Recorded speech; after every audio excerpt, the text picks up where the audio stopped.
Welcome to A New Capitalism, the podcast that will show you how you can invest your money to help create a more just and prosperous economy for all. Here's Frank Altman. I couldn't think of a more perfect guest to kick off my podcast than Dorothy Bridges, the CEO of the Metropolitan Economic Development Association, also known as MEDA. Dorothy's passion for empowering diverse communities spans over 2 decades. She is a visionary business leader, an advocate for equality, and a friend. Dorothy, welcome to the podcast. Thank you. I'm really happy to be here with you to just share my ideas. Great. Well, we're talking about a new capitalism. I want to start by asking you what inspired you to get involved in this work. Sure.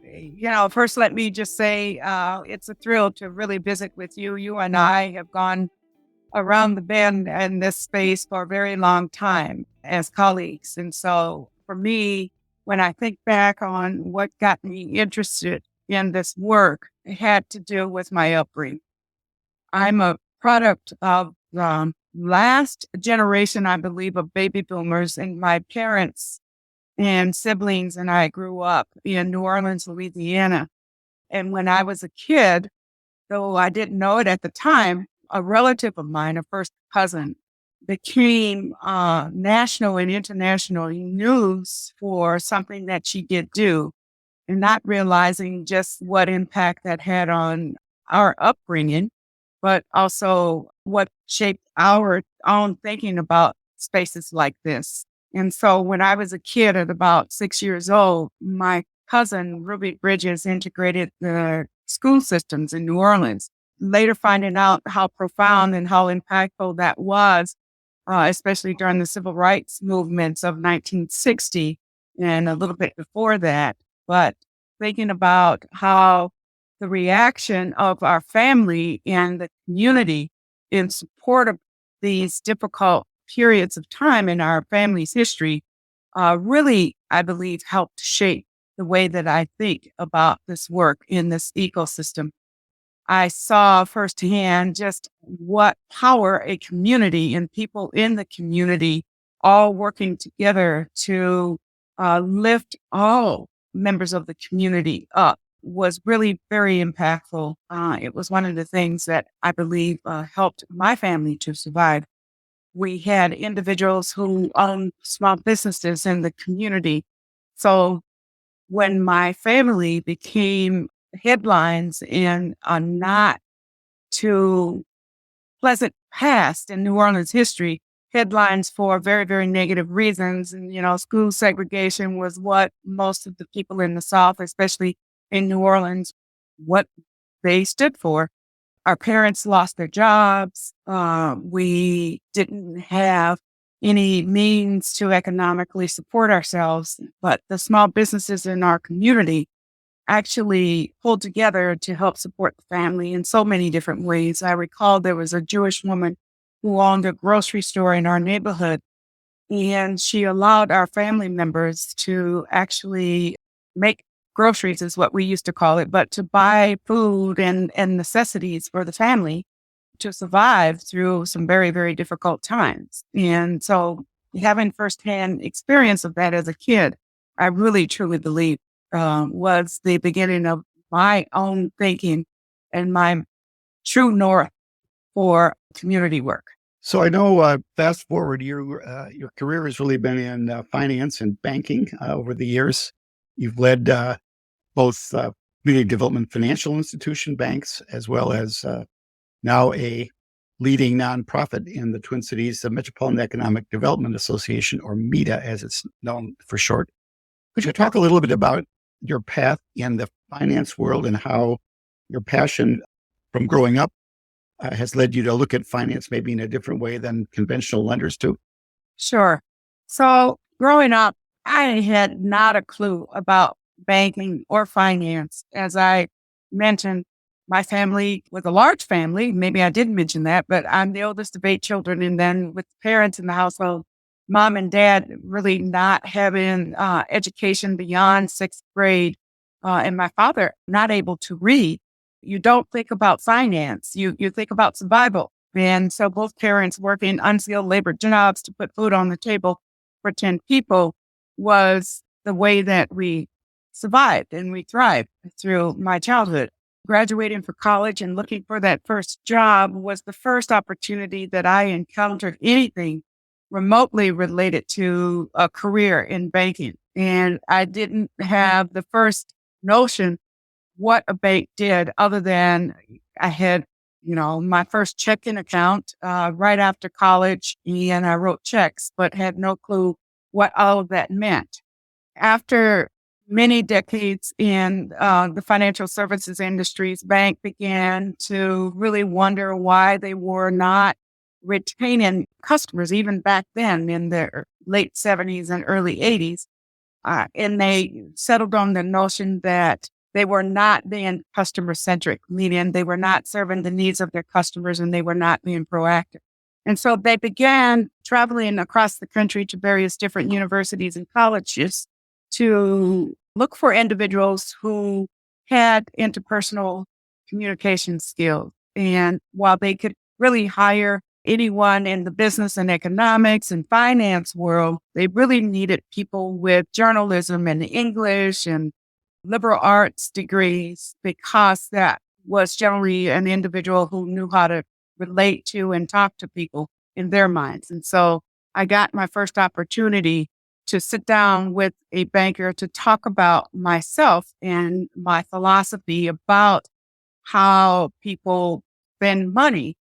And what that really translated into was the opportunity to really start a career in the banking world with a different lens. And my lens was always shaped by things that I experienced when I was a kid. For example, I remember when my mom and dad, they would purchase anything. First, they would save up as much as they could. And beyond that, if they still didn't have enough, they were able to go into some of these small businesses or these furniture stores or some of these other places and paid for things on time is what they called it. So it was a bartering system that they would acquire the product and someone would come to our door on a weekly basis and collect the $15 or $25 a week cash that they would pay against reducing the balance. So it was a bartering system of sorts that I observed with my parents and everybody that I was around in our community. This is fascinating because you're really talking about where banking hasn't been able to enter. And even today in many low and moderate income neighborhoods, the substitute for the bank is the payday lender or the rent to own store. And you're talking about rent to own in somewhat of a similar vein. Yes. Oftentimes the imputed interest rate on that kind of finance is extremely high. And the financial literacy of individuals using those services is probably not particularly high. So there's a desperation sometimes to go paycheck to paycheck. And as we look at how we create a just society, a just economy that works for all, what have you learned in banking now that you've led a couple of community development financial institution banks and others? What have you learned about how banks can get into those areas where they really haven't been able to penetrate in the past? So this is not easy work for financial institutions because their models have been, built on systems, and systems generally don't represent the people in low to moderate income community. Take a look at credit scoring, for instance. Absolutely. You have these credit score systems that are built around people who have traditionally been borrowers in many instances, and it doesn't represent low to moderate income community. So the lesson learned here is there are other methods of identifying opportunities to really calculate a borrower's ability. So my years in banking and in bank compliance consulting work really identified areas where it might in the beginning be relatively difficult for any one financial institution to try and build these systems on their own. But once they become ubiquitous enough, I think the aperture can be open and then you would be able to gain more access to this clientele. And, history has told me that individuals who are more likely to repay debt than less likely, which is how the credit scoring system, for instance, is set up. Opening that aperture of ways to define and analyze the borrower's ability to repay by using alternative systems like paying of utilities, paying of phone bills, paying of rent, and all of these other things really matter to these individuals. And they are very, very timely. One big thing is paying, weekly tithes at church. I mean, these are some of the most successful people when it comes to contributions for charitable purposes. So there are a number of other ways that I think banks and financial institutions need to break out of the traditional systemic bias process. Yes, I completely agree with you. In fact, I think it sounds like you've already read my book. The use of credit scores is one thing that I think really needs to be extremely, I want to say, interrogated by the users of these systems, because particularly after the events of George Floyd's murder, which were right in our front yard in Minneapolis, CRF took a really hard look at, are we part of the problem? Are we using the systems that just are there because that's the way it's always been done? Or are there things that we can change? And so this idea of looking at payments rather than at credit to develop a credit score or an alternative to the credit score is a real innovation. How far do you think that's come along? Are banks and other mainstream lenders using those tools, or is it really relegated to nonprofits and CDFIs, community development financial institutions, or others? I think when you look at the ecosystem of where credit is given, looking at the non-bank institutions, CDFIs, and organizations like Build Wealth Minnesota, you can really see the experience in that these organizations have had and how their borrowers and consumers are faring, and compare that to financial institutions. It becomes very, very revealing that there is a new system that can be utilized to open this aperture for financial institutions.